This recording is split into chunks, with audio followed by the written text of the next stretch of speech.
Capítulo 3. El proceso de investigación, parte 1. Marta Sabariego Puig, Rafael Vizquerra, AINA. Objetivos. A. Presentar las etapas del proceso de investigación con sus elementos básicos y las tareas que diferencian el enfoque cuantitativo y el enfoque cualitativo. B. Conocer las diferentes fuentes que pueden inspirar investigaciones educativas. C. Diferenciar el tema, o el área de investigación del problema de la investigación. D. Conocer cómo se plantea un problema de investigación y comprender algunos de los principales criterios para su valoración. E. Definir el concepto y el valor del marco teórico dentro de una investigación educativa. F. Conocer las actividades a realizar para la elaboración del marco teórico, la revisión de la literatura, la consulta de las fuentes documentales, y la anotación de las referencias bibliográficas de acuerdo con la normativa APA. G. Ofrecer criterios para la selección de los principales métodos y diseños de investigación educativa. Perspectiva general del proceso de investigación. Cuando se inicia una investigación, al igual que en cualquier proyecto complejo, es más probable que ésta llegue a buen puerto si cuenta con un plan, aunque solo sea aproximado, del proceso a seguir. Se trata de delimitar a priori una secuencia de pasos, o fases consideradas básicas del procedimiento científico que se asocian a preguntas, como: ¿sobre qué se está estudiando? ¿Cuál es nuestro objetivo? ¿Dónde encontrar la información adecuada? ¿Cómo organizar esta información una vez encontrada? ¿Cómo dar respuesta a las preguntas de la investigación? ¿Y qué valor tienen los resultados obtenidos? En términos generales, el proceso de investigación se aplica tanto al enfoque cuantitativo como el cualitativo, lógicamente con claras diferencias entre ambos procesos. El proceso está constituido por una serie de etapas interconectadas de un modo lógico, secuencial y dinámico que, esquemáticamente, resumimos en el siguiente gráfico. Figura 3.1. El proceso de investigación. Selección de un tema o área a investigar. Identificación de un problema. Revisión de la literatura. Selección del método y diseño de investigación. Formulación de las hipótesis. Selección de la muestra o sujetos participantes. Planificación de la obtención de la información y el análisis de datos. Recolección de datos. Análisis de los datos. Interpretación de los resultados y elaboración de las conclusiones. Redacción del informe final. El punto de partida de cualquier investigación es la selección de un tema, de una idea, o de un área interesante que hay que concretar en forma de preguntas para guiar la investigación. Esto permite después entrar y definir el problema a resolver. Para responder a estas preguntas, se deben recoger datos relevantes que permitan fundamentar el estudio con el conocimiento disponible. Pero estos datos deben encuadrarse en un marco teórico cuya exposición formal exige la revisión de la literatura sobre el tema. Tras la revisión de la literatura, se selecciona el método de investigación más adecuado. Para poder orientar la investigación se formulan respuestas tentativas a las preguntas iniciales que se transcriben en forma de hipótesis. En las investigaciones cualitativas las hipótesis pueden surgir a lo largo de todo el proceso de investigación, mientras que en las cuantitativas se formulan al principio.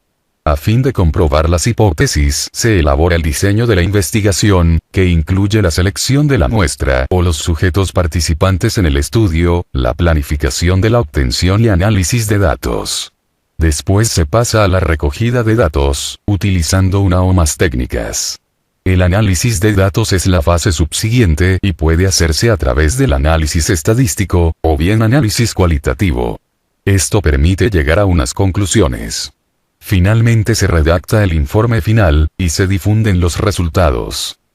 Si bien se reconocen estas fases esenciales en el proceso de investigación, hay que ser flexibles en la aplicación de las mismas.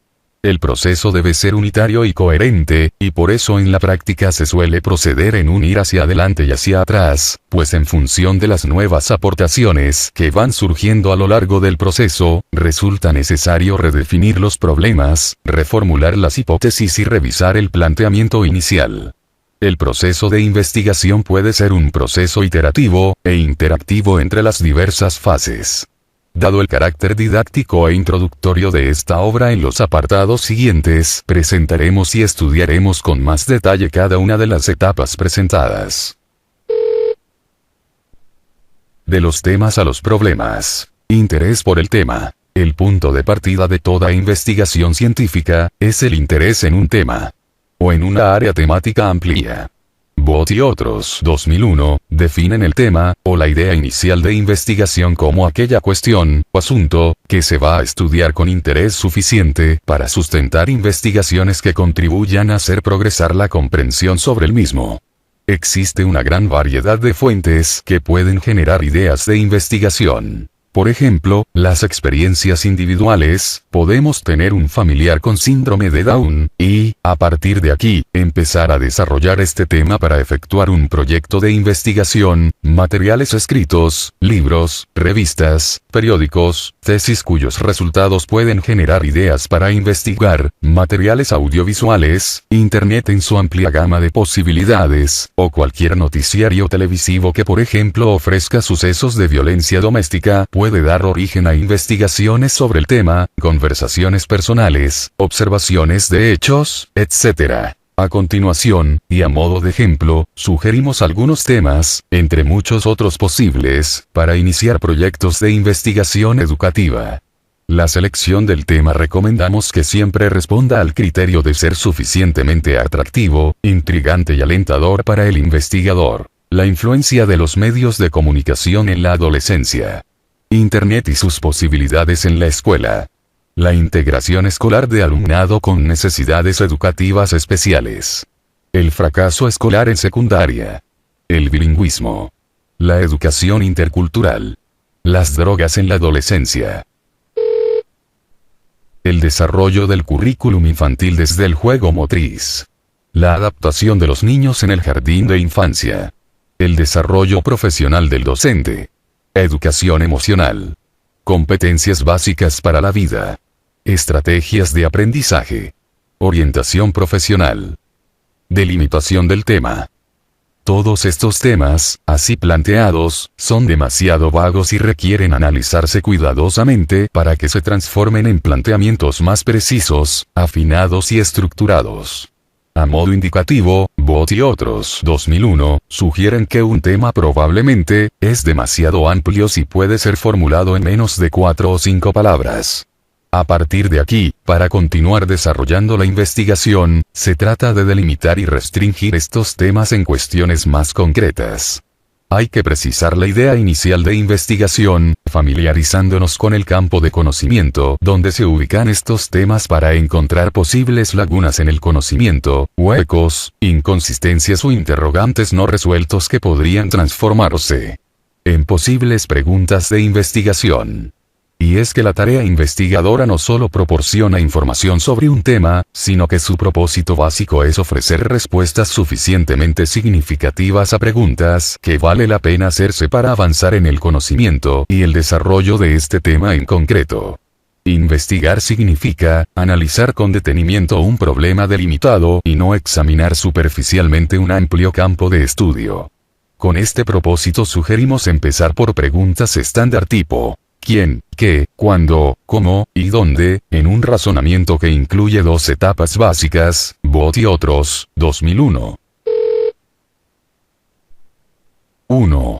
Intenta describir sobre lo que pretendes investigar en tu proyecto, el tema, en una frase parecida a esta.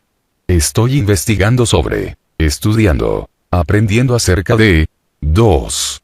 A continuación intenta describir con más detalle algo sobre ese tema que te gustaría profundizar, conocer, comprender mejor. Fíjate una pregunta, tu problema de investigación, rellenando el espacio de la siguiente oración con una frase. Quiero investigar sobre X porque me gustaría conocer quién, qué, cuándo, dónde, por qué, sí, cómo. Veámoslo en un ejemplo real. 1. Dando nombre a mi tema de investigación. Estoy investigando sobre, estudiando, aprendiendo acerca de las drogas en el alumnado universitario. 2. Sugiriendo posibles preguntas de investigación acerca de este tema. Quiero investigar sobre las drogas en el alumnado universitario porque me gustaría conocer cuál es la actitud de estos jóvenes ante las drogas. Quiero investigar sobre las drogas en el alumnado universitario porque me gustaría conocer qué efectos tienen las campañas preventivas sobre el consumo de drogas en los jóvenes universitarios. Quiero investigar sobre las drogas en el alumnado universitario porque me gustaría conocer qué opinión le merece a este colectivo las campañas preventivas sobre el consumo de drogas. Quiero investigar sobre las drogas en el alumnado universitario porque me gustaría conocer si existe alguna relación entre el consumo de drogas en este colectivo y su ambiente familiar y social. Quiero investigar sobre las drogas en el alumnado universitario porque me gustaría conocer cuáles son los factores de riesgo más importantes del consumo de drogas en ese colectivo. Quiero investigar sobre las drogas en el alumnado universitario porque me gustaría conocer qué nivel de información tiene este colectivo sobre las mismas. Planteamiento del problema. A este proceso consistente en afinar y estructurar formalmente la idea inicial de investigación, a fin de comprender mejor alguna cuestión, se le denomina identificación o planteamiento del problema. Constituye el segundo paso del proceso de investigación desde un enfoque eminentemente cuantitativo. En las investigaciones de tipo cualitativo esto no es tan exacto, pues lo que se busca justamente es no partir de ninguna idea preconcebida sobre los fenómenos objeto de interés, y desarrollar definiciones exactas de los mismos a lo largo de todo el proceso. En cualquier caso, el tema de investigación para leer no debe confundirse con el problema de investigación para resolver. El planteamiento adecuado del problema acota bien el ámbito de estudio y permite aterrizar mejor en el proceso de la investigación, al expresar con mayor exactitud qué se estudia, los objetivos de la investigación, con quién se lleva a cabo el estudio, sujetos, y qué información hay que recoger, variables, en el caso de las investigaciones cuantitativas, e indicadores a registrar en el caso de las cualitativas. Veamos cómo todos estos elementos aparecen reflejados en dos de los problemas que apuntábamos anteriormente. Problema 1. ¿Existe alguna relación, objetivo de la investigación? Confirmar relaciones entre variables, entre el consumo de drogas, variable 1, en el alumnado universitario de primer ciclo, sujetos de la investigación, y su ambiente familiar y social, variable 2. Problema 2. ¿Qué efectos, objetivo de la investigación? Describir características o atributos. Tienen las campañas preventivas sobre el consumo de drogas, indicadores a observar. En los jóvenes universitarios, sujetos de la investigación. La formulación de preguntas es un elemento importante en el planteamiento del problema. Si nos fijamos en los problemas de investigación anteriores, podemos distinguir tres criterios principales que recientemente Kerlinger y Lee, 2002, señalaban para su adecuado planteamiento. El problema debe expresar una relación entre dos o más variables, si bien en los estudios cualitativos este no es un requisito. El problema debe estar formulado claramente y sin ambigüedad mediante una pregunta o varias que orientan hacia las respuestas que se buscan con la investigación. El planteamiento del problema debe implicar la posibilidad de realizar una prueba empírica que confirme, o no, las hipótesis. Las soluciones propuestas al problema deben poderse verificar en la práctica, o una recolección de datos, de acuerdo con el enfoque inductivo característico de las investigaciones cualitativas. La recolección y el análisis de los datos pueden utilizarse para descubrir el problema de investigación más relevante. Objetivos del estudio. Hernández y otros, 2003, también identifican los objetivos de la investigación como un aspecto a considerar en el planteamiento del problema, junto con las preguntas de investigación. Los objetivos de la investigación tienen la finalidad de señalar lo que se pretende y a lo que se aspira en la investigación. En este sentido nos encontraremos con tres tipos fundamentales de investigaciones que presentamos esquemáticamente en la siguiente figura, véase figura 3.1. A. Las investigaciones explicativas que tienen como objetivo fundamental probar una teoría, contrastar o verificar hipótesis, confirmar relaciones entre variables, y anticipar o predecir fenómenos. B. Las investigaciones descriptivas o exploratorias, de corte eminentemente cualitativo y orientadas a identificar y describir ciertas características o fenómenos para generar e inducir el conocimiento. Y C. Las investigaciones con un enfoque eminentemente aplicado, que buscan ante todo contribuir a resolver un problema práctico. Cada una de estas modalidades de investigación dan respuesta a problemas de investigación específicos. Figura 3.2. Tipos fundamentales de investigaciones según el tipo de problema planteado. Planteamiento del problema. La revisión bibliográfica. Proceso de perfeccionamiento. En vistas a la concreción de las preguntas y los objetivos. Para conocer el estado de la gestión. Para elaborar el marco teórico. Para obtener sugerencias sobre el método, el diseño, las técnicas de obtención de la información. De las investigaciones explicativas. Influye la visualización de dibujos manga en la conducta agresiva de los jóvenes de 12 a 14 años residentes en las zonas metropolitanas de Barcelona. El fracaso escolar causa la aparición de cuadros depresivos en el alumnado universitario de primer ciclo. ¿Existe alguna relación entre nivel de comprensión lectora y el bilingüismo? ¿Existe alguna diferencia en el rendimiento académico del alumnado según el género? De las investigaciones descriptivas. ¿Cuál es el promedio de horas diarias de televisión que ven los niños españoles de áreas urbanas? ¿Qué patrones de conducta caracterizan al alumnado agresivo? ¿Qué significa la escuela para este alumnado? ¿Cómo se transmiten los valores en la educación? ¿Qué papel juega el profesor en ella? ¿Cómo vive el alumnado la transición de la educación secundaria al bachillerato? ¿Cómo se siente? ¿Cuáles son sus principales temores y expectativas? ¿Qué necesidades manifiesta? De las investigaciones con un enfoque aplicado. ¿Qué hay que hacer para introducir la educación en valores en la etapa de la secundaria? ¿Cuáles son los aspectos más eficaces de un programa de educación intercultural aplicado a este alumnado? ¿Qué necesita el profesorado para llegar a cabo un programa en educación en valores? Justificación de la investigación. Además de formular una o varias preguntas concretas, en el planteamiento del problema se requiere formular un interrogante ulterior. ¿Y qué? La respuesta a esta pregunta permitirá justificar la realización del estudio con toda la inversión de recursos financieros, humanos y materiales necesarios. Hay que justificar por qué es importante que se lleve a cabo la investigación como respuesta al problema planteado.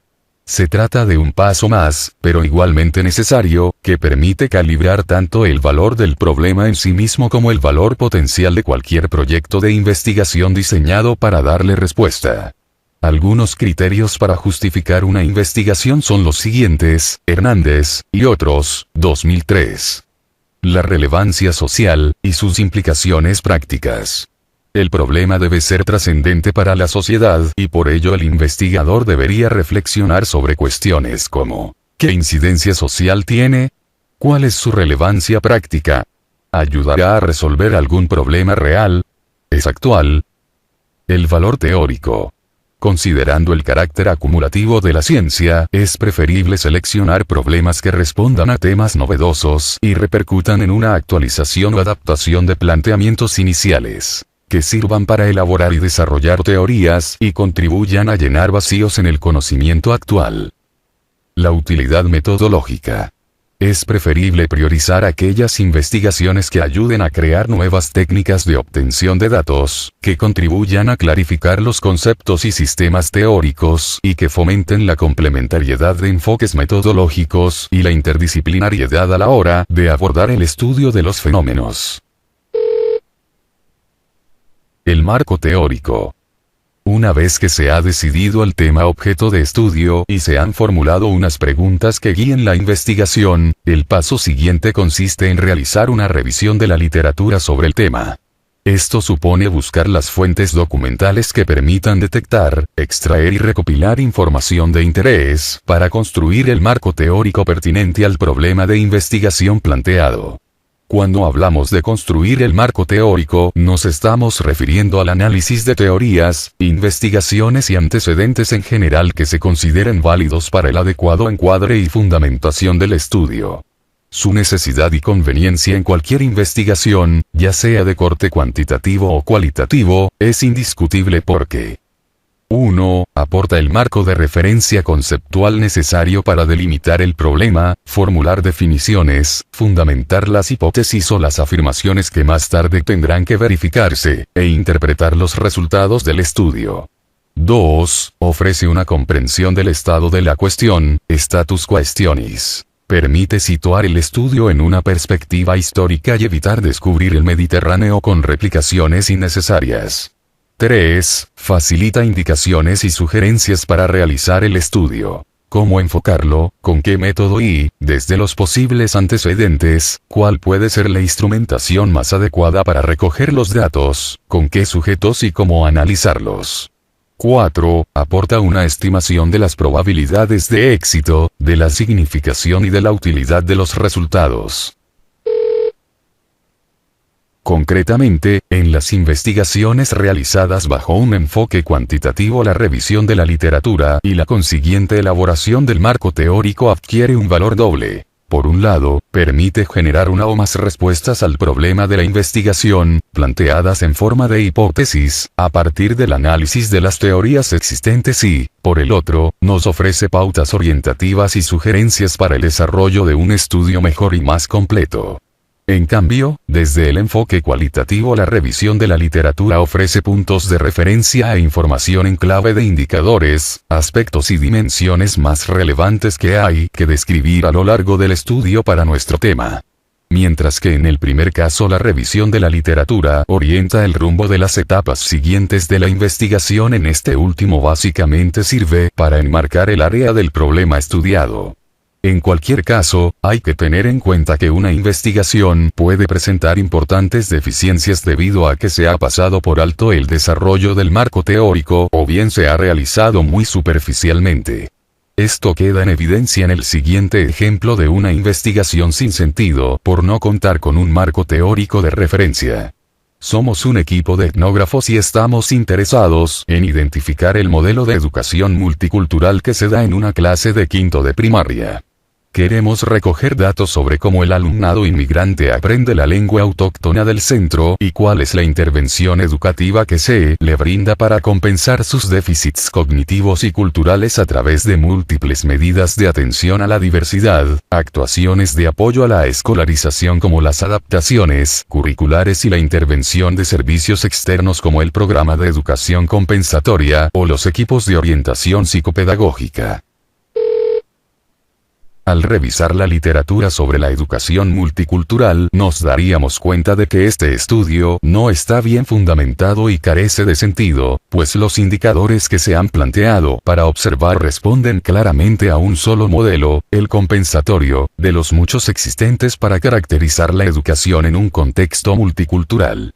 ¿Qué pasa con otros indicadores tan relevantes como la integración del contenido, el uso por parte del profesorado de ejemplos e información de una variedad de culturas para ilustrar los conceptos en el aula, el tratamiento de los estereotipos, los prejuicios y las actitudes discriminatorias a través de recursos educativos específicos, la metodología de enseñanza que se utiliza, el currículum oculto, las percepciones y los comportamientos del profesorado e incluso las normas y la cultura escolar del centro que también afectan a la dinámica del aula?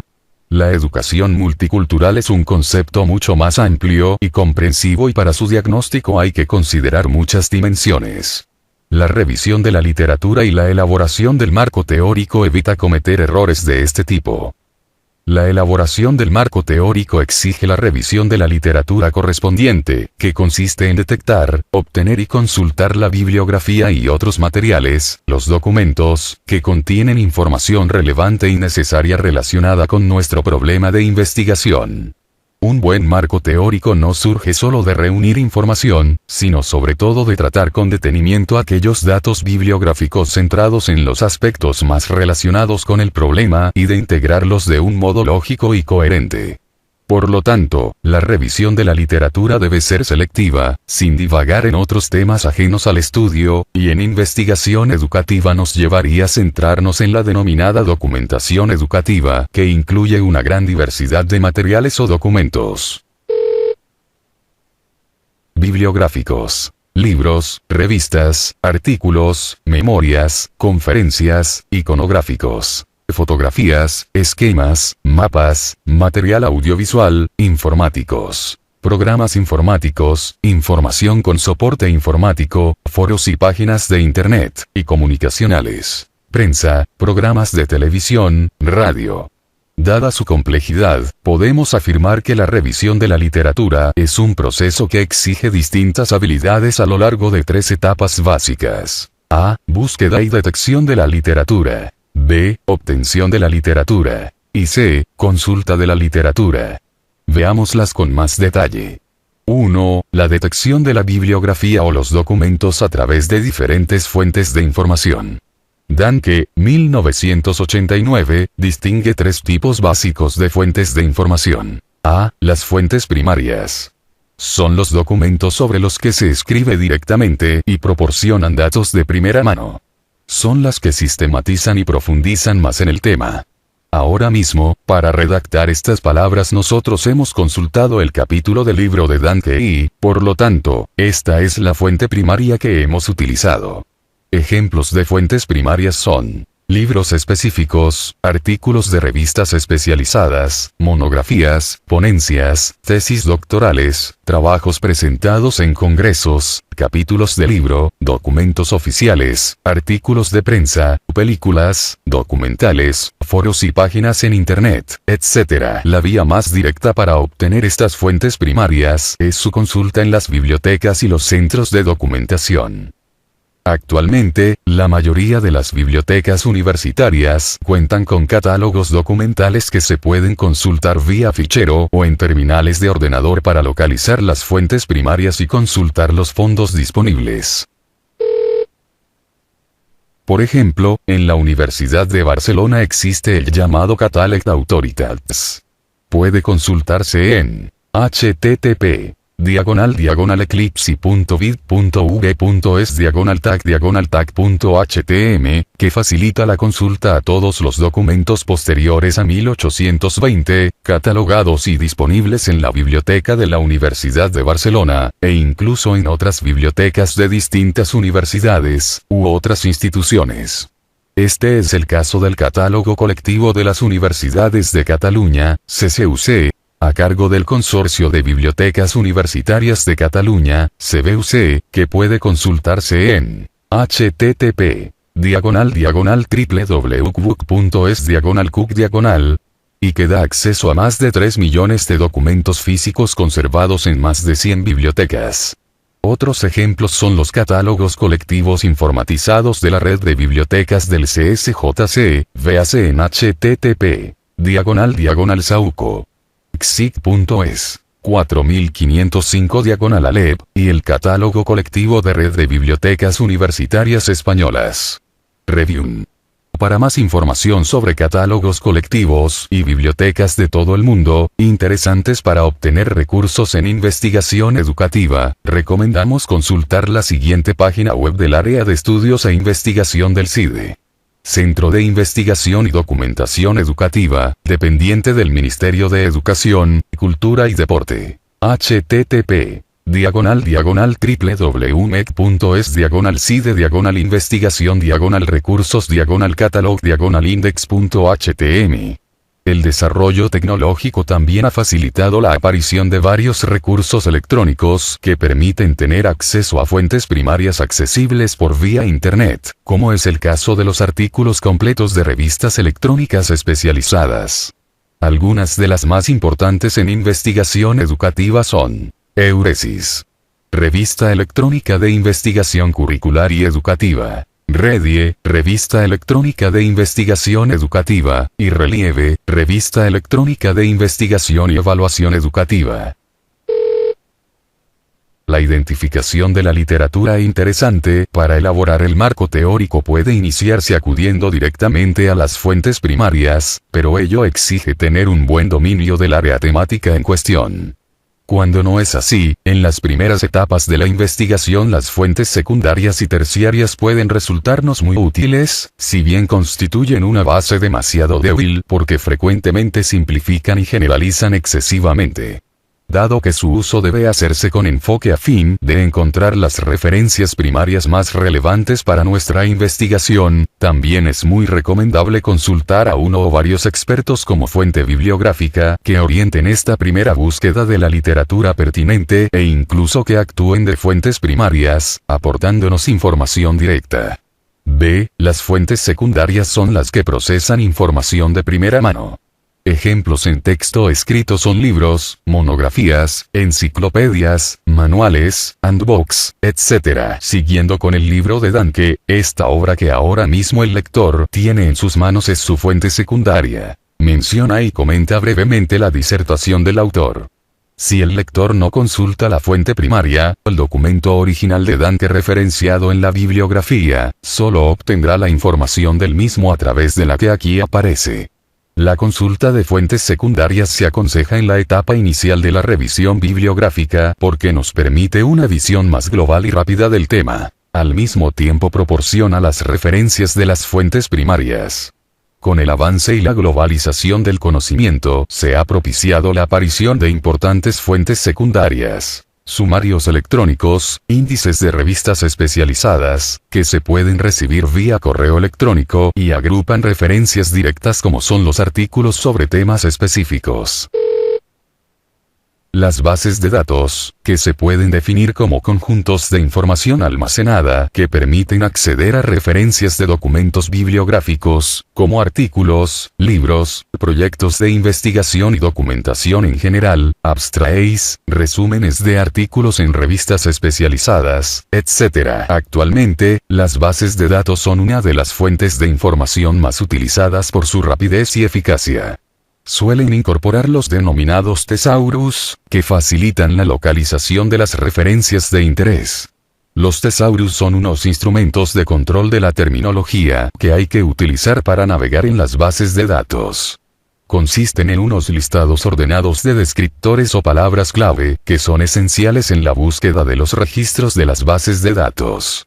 El acceso a las bases de datos suele ser por dos vías principales. A través de un CD-ROM en el que ya vienen almacenadas íntegramente o bien a través de la conexión en línea, online. Algunas de las bases de datos más interesantes en la investigación educativa son las siguientes. La base de datos ERIC, Educational Resources Information Center. Es un sistema de información, establecido en 1966 en Estados Unidos y administrado por la Biblioteca Nacional de Educación, NLE, National Library Education, con el propósito de difundir los resultados de la investigación en distintos ámbitos educativos. Actualmente es la fuente más grande del mundo sobre información en educación, con más de 1 millón de extractos de documentos, directorios en línea, informes de investigación, plan de estudios, papers, conferencias, libros, artículos, etc. Los extractos de ERIC también se encuentran en soporte impreso, en RIDE, Resources in Education, y C1JE, Current Index to Journals in Education. La base de datos se actualiza mensualmente, para garantizar que la información es oportuna y exacta. Para más detalles véase http://www.askeric.org/eric/. EUDICED, European Documentation and Information System for Education.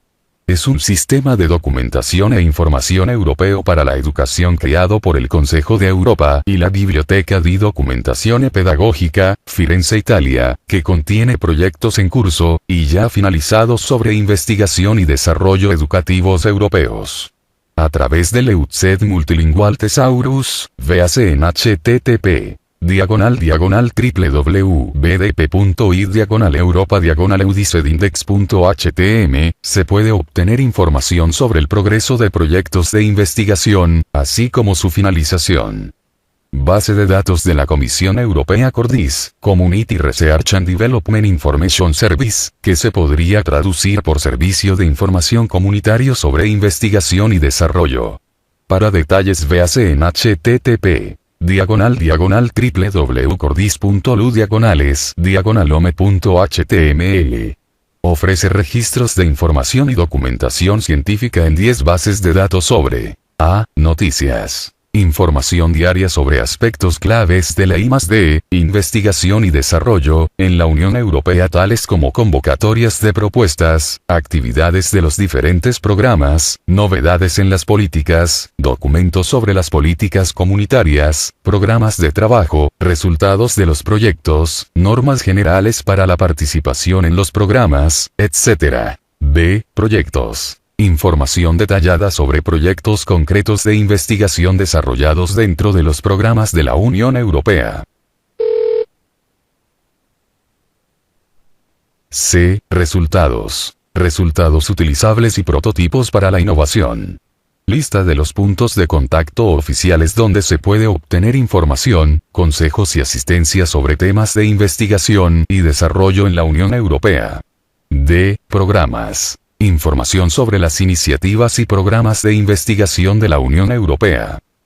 TESEO. Base de datos de tesis doctorales leídas en las universidades españolas desde 1976 mantenida por el Ministerio de Educación, Cultura y Deporte. La información procede directamente de la Comisión de Doctorado de las Universidades, que remite directamente al Consejo de Universidades la correspondiente ficha de tesis, establecida reglamentariamente. Puede consultarse en http://www.uq.es/teseo/index.dmi. Current Educational Research in the UK, CERUC. Patrocinada por la National Foundation for Educational Research, FAIR, el Department of Education and Skills británico y el Epicentre, de Evidence for Policy. Practice Information and Coordinating Centre. Esta base de datos tiene como objetivo recoger toda la investigación llevada a cabo en Reino Unido sobre temas educativos. REDUC. Base de datos de la Red Iberoamericana de Información y Documentación en Educación. Contiene informes de investigación, experiencias innovadoras, memorias de encuentros científicos e informes de organismos técnicos nacionales e internacionales, sintetizados en 17.250 resúmenes analíticos, RAEs, de investigaciones y estudios sobre educación en América Latina. C. Las fuentes terciarias son documentos que agrupan compendios de fuentes secundarias. Nombres y títulos de revistas u otras publicaciones periódicas, conferencias y simposia, y nombres de instituciones nacionales e internacionales al servicio de la investigación, entre otras. Un ejemplo de fuente terciaria son los catálogos temáticos, los directorios, los buscadores de Internet, como Yahoo, Google, Lycos, AltaVista, las páginas web de expertos en el tema, muchas veces aparecen en las páginas de las universidades, y de asociaciones profesionales de investigadores educativos como AERA, American Educational Research Association, AIDIPE, Asociación Interuniversitaria de Investigación Pedagógica, la Sociedad Española de Pedagogía, Septiembre, el CIDE, etc. En el grupo de fuentes terciarias también podemos incluir los sistemas y redes de información como la red Euridice, véase en http://www.euridice.org, vinculada a la Unión Europea y creada en 1976 por el Consejo de Ministros de la entonces denominada Comunidad Europea. La finalidad de la red es el intercambio de información sobre el desarrollo de la política educativa en los países de la Unión Europea. Cada Estado miembro designa al menos una unidad nacional que se encuadra normalmente en los ministerios o en los gobiernos autónomos correspondientes. La unidad europea tiene su sede en Bruselas. En España, la unidad nacional está en el CIDE y algunas comunidades autónomas se están incorporando. Los temas prioritarios son política educativa, enseñanza superior, nuevas tecnologías de la información, educación de trabajadores emigrantes, integración de disminuidos físicos, lucha contra el analfabetismo, profesorado, planes de estudios, etc. Por otra parte, en España también existe Redinet, Red Estatal de Bases de Datos sobre Investigaciones Educativas. Se trata de un sistema documental automatizado con una cobertura temática que engloba investigaciones e innovaciones producidas en las comunidades autónomas sobre las materias incluidas dentro de la categoría de ciencias de la educación. En la actualidad consta de 4 bases de datos. Redinet Investigación, que recoge investigaciones educativas desde el año 1975. Redinet Innovación, centrada en proyectos de este tipo desde el año 1980. Redinet Recursos, con proyectos desde 1980. Y Redinet Revistas, con artículos de revistas desde 1999. Véase más información en http://www.redinet2/redinet2/ome.htm. 2. La obtención de la literatura. Una vez identificadas las fuentes primarias pertinentes, es necesario localizarlas en los distintos espacios físicos, bibliotecas, hemerotecas, filmotecas, los centros de documentación en general, y virtuales, Internet. Es importante localizar el máximo número posible de fuentes primarias, seleccionándolas según 3 criterios principales. Considerar las obras clásicas, localizar las más actuales y las que tengan un especial relieve para nuestro marco teórico. Esto se hace a partir de una primera revisión rápida de las referencias escogidas. 3. La consulta de la literatura. Una vez seleccionadas las fuentes relevantes para la investigación, se realiza una lectura de las mismas y se extraen los datos e ideas necesarias para la elaboración del marco teórico. Es importante leer con espíritu crítico las diferentes fuentes tanto para valorar las ideas y los datos aportados por los investigadores anteriores, señalando las limitaciones y errores, así como sus méritos y aportaciones. Hay que evitar informar sobre ellas equivocamente. Por ello resulta muy conveniente tomar notas completas durante la lectura que permitan resumir el contenido de la fuente y distinguirlo de las propias reflexiones al respecto. Es indispensable recoger los datos bibliográficos completos de las fuentes consultadas. Tanto para identificar rápidamente los documentos, siempre que sea necesario, como para redactar correctamente las referencias bibliográficas.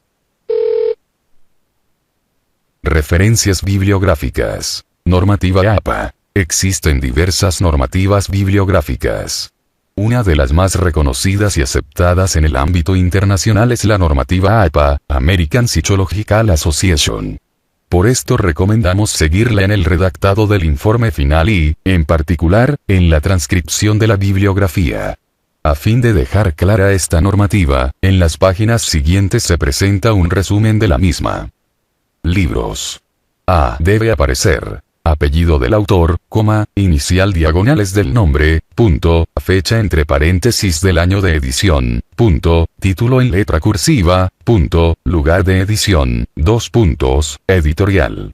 El lugar de edición debe escribirse en castellano, si es distinto del nombre original. Así, por ejemplo, se escribirá Nueva York, Londres, Nueva Jersey, etc. y no New York, London, New Jersey. Se recomienda presentar la bibliografía en sangría francesa. Por ejemplo, Vizquerra, R. 1989. Métodos de investigación educativa. Guía práctica. Barcelona, SEAC. Ruiz Olabuenaga, J. y Ispizua, M. A. 1989. La descodificación de la vida cotidiana. Métodos de investigación cualitativa. Bilbao, Universidad de Deusto.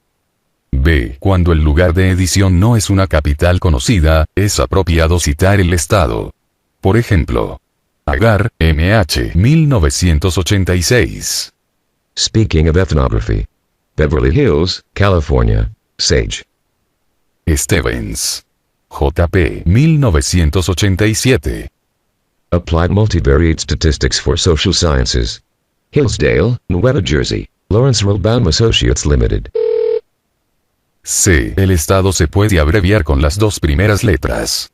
Por ejemplo, Calton, G. 1983. Introduction to Survey Sampling. Beverly Hills, Sage. D. Cuando el apellido del autor es muy corriente, Pérez, Rodríguez, Fernández, etc., se suelen poner los dos apellidos. Por ejemplo, Rodríguez Espinar, S. 1982. Factores de rendimiento escolar. Barcelona. Hoy Costau. Si hay más de un autor deben indicarse todos, separados por comas. El último va precedido por la conjunción y. Por ejemplo, Ruiz Olabuenaga, J.I. Ispizua, M.A. 1989. La descodificación de la vida cotidiana. Métodos de investigación cualitativa. Bilbao, Universidad de Deusto. Si durante el texto se cita una referencia de más de 3 autores, se puede citar el primero seguido de la expresión y otros.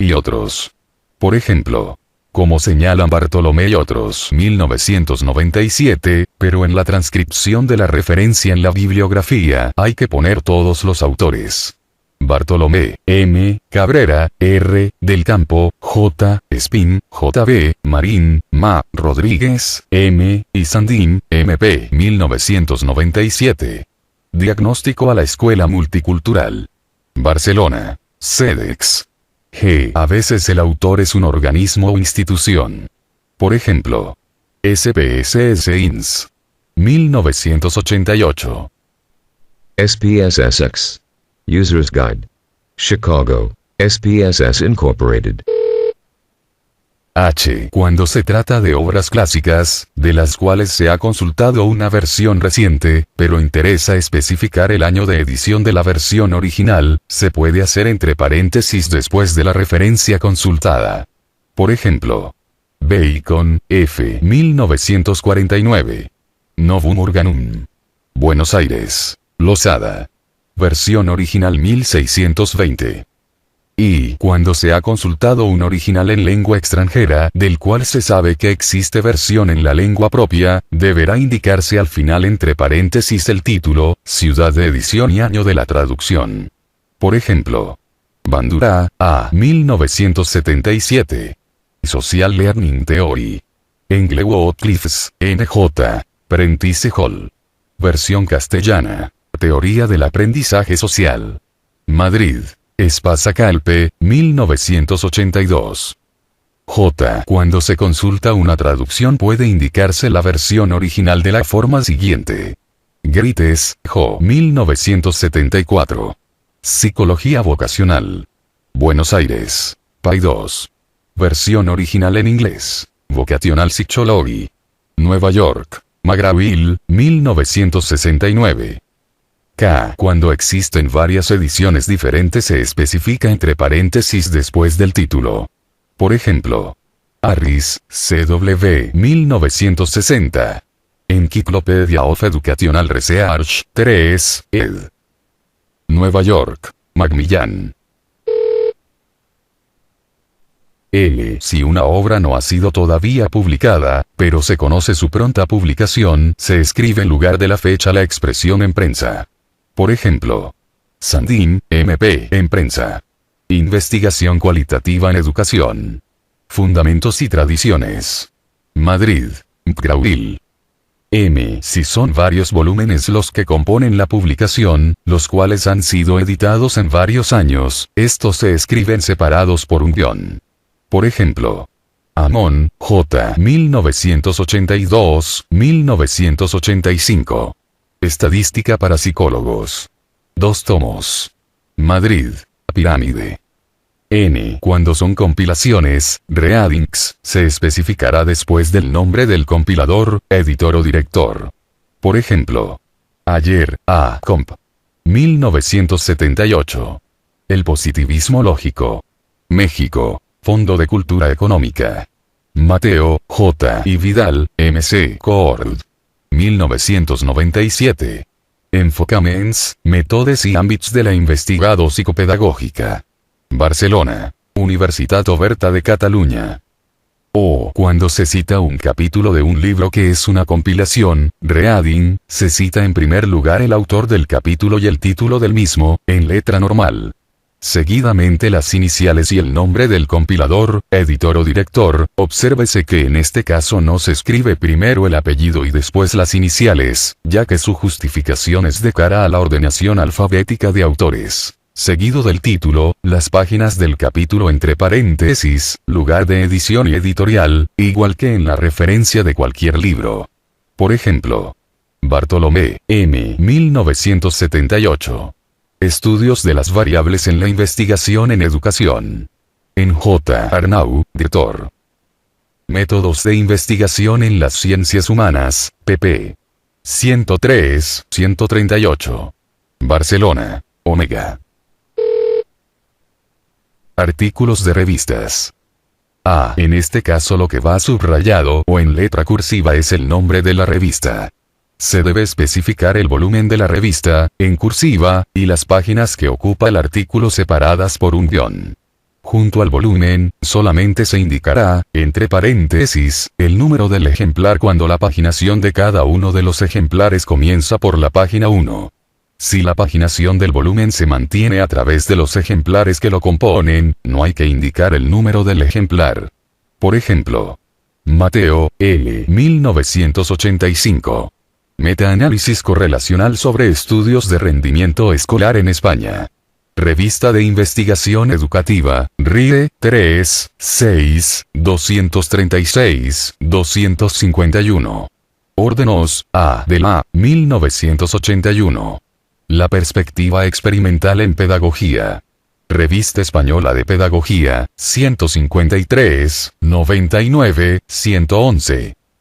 B. En los demás aspectos las normas son equivalentes a las dadas por las referencias de libros. Por ejemplo, Duques, W. 1965. N.S. Psychological Bulletin, 64, 74, 79. Otros documentos. Si se trata de documentos no publicados y que se desconoce su posible publicación, se puede indicar con la palabra paper. Por ejemplo, Blanco Villaseñor, A. 1984. Interpretación de la normativa APA acerca de las referencias bibliográficas. Barcelona. Departamento de Psicología Experimental, Universidad de Barcelona, paper. B. Cuando se trata de comunicaciones y ponencias presentadas a congresos, seminarios, simposiums, conferencias, etc. Se especifica apellido, inicial del nombre, año, título, indicación del tipo de comunicación, ponencia, artículo, o póster, nombre del congreso, especificando si es posible el lugar y fecha de celebración. Al final se puede poner la palabra paper para indicar que no ha sido publicado. Por ejemplo, Foundations of Naturalistic Inquiry. Developing a theory base for understanding individual interpretations of reality. Association for Educational Communications and Technology, National Convention, Dallas, Texas. 24 enero, paper. Donoso, T. y Mazot, I. 1999. La dimensión europea en los estudiantes de secundaria. Comunicación presentada al 9º Congreso Nacional de Modelos de Investigación Educativa. Nuevas realidades educativas. Nuevas necesidades metodológicas. Sevilla, septiembre, paper. C. Si se conoce la publicación posterior de la comunicación presentada a un congreso también se puede especificar. Por ejemplo, Campbell, D.T. 1974. Qualitative Knowing and Action Research. Comunicación presentada a la Asamblea de la American Psychological Association, Los Ángeles, 2 de septiembre de 1974.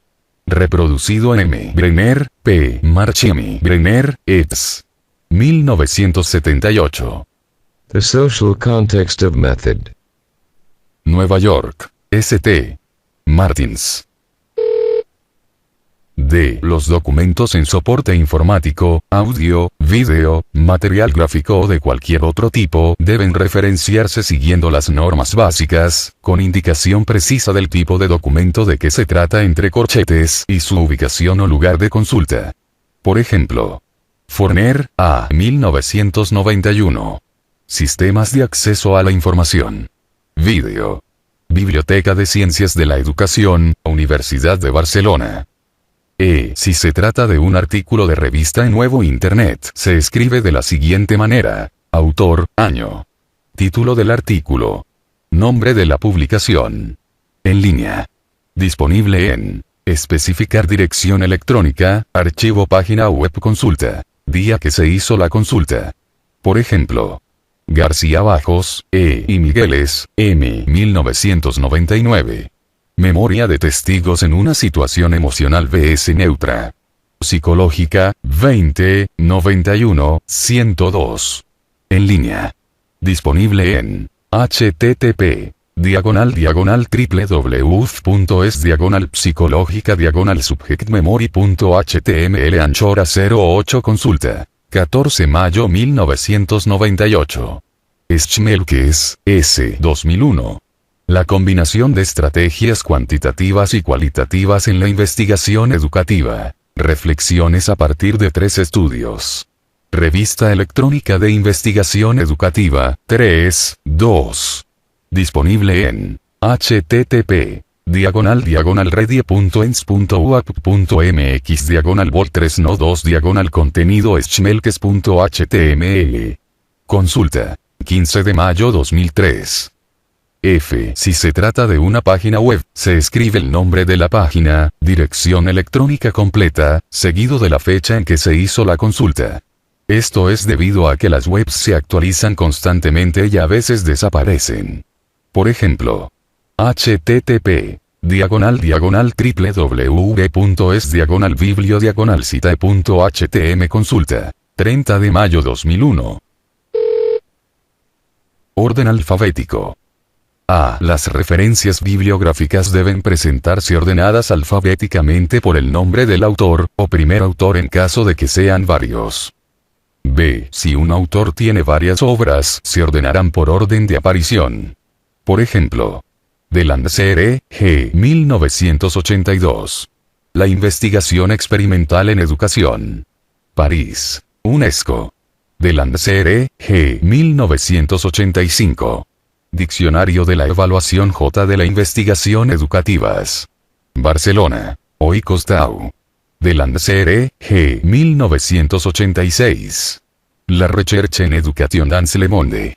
París. PUF. C. Si de un mismo autor existen varias referencias de un mismo año, se especifican los años seguidos de un orden alfabético. Por ejemplo, Freire, P. 1978a. Pedagogía del oprimido. Madrid, siglo XXI. Freire, P. 1978b. Pedagogía y acción liberadora. Madrid, 0. Freire, P. 1978c. Cartas a Guinea-Bissau. Apuntes para una experiencia pedagógica en proceso. Madrid, siglo XXI. Citas en el redactado. Obras de referencia. En el redactado de los trabajos científicos, suelen ser habituales las citas bibliográficas. Estas suelen tener 2 funciones principales: justificar la exposición y diagonal o remitir a otras obras para ampliar lo que se expone. En el redactado del texto puede hacerse un resumen o síntesis del contenido de la referencia. En estos casos, conviene hacer la cita de forma siguiente. En el redactado debe aparecer el autor y el año de publicación entre paréntesis. Por ejemplo, Preocupación por los hechos sociales procede en gran parte de Durkheim, 1895. B. También se puede poner entre paréntesis el autor y el año de publicación separados por una coma. Por ejemplo, la sociología francesa se preocupó de los hechos sociales Durkheim, 1895. C. Cuando se hacen varias citas seguidas, la ordenación en el redactado será alfabética y no cronológica. Por ejemplo, aportaciones de Cronbach, 1974, Denzin, 1970, y Travers, 1973. D. Cuando son varias citas dentro de un mismo paréntesis se separan por punto y coma, separando con una coma el autor del año de publicación. Por ejemplo, aportaciones, Cronbach, 1974, Denzin, 1970, Travers, 1973. Cuando se cita por primera vez en el texto una obra de varios autores, hay que incluirlos a todos siempre que sean menos de 4. Por ejemplo, Cabrera y Espín, 1986, Bartolomé, Echeverría y Rodríguez, 1984. Cuando son varios autores, a partir de la segunda cita se puede escribir el primero seguido de y otros. Por ejemplo, Bartolomé y otros, 1984. Citas textuales. Cuando se hacen citas textuales de menos de 4 líneas, estas se insertan en el texto entre comillas, seguidas de la referencia con indicación del número de página. Esta última sigue el año de publicación después de 2 puntos. Por ejemplo, la investigación educativa consiste en una investigación sistemática, controlada, empírica y crítica, de proposiciones hipotéticas acerca de presuntas relaciones entre fenómenos naturales. Kerlinger, 1985. 13. También podría redactarse así, de acuerdo con Kerlinger. 1985. 13. La investigación educativa. Cuando las citas ocupan más de 4 líneas deben colocarse separadas del texto, de acuerdo con algún criterio estético que las distinga. Por ejemplo, con un espaciado y márgenes distintos. Cuando la cita se refiere a varias páginas, estas se escriben separadas por un guión. Por ejemplo, Van Dalen y Meyer. 1981. 196, 198. Este criterio también puede seguirse, aunque no se trate de citas textuales, con objeto de orientar lo mejor posible al lector.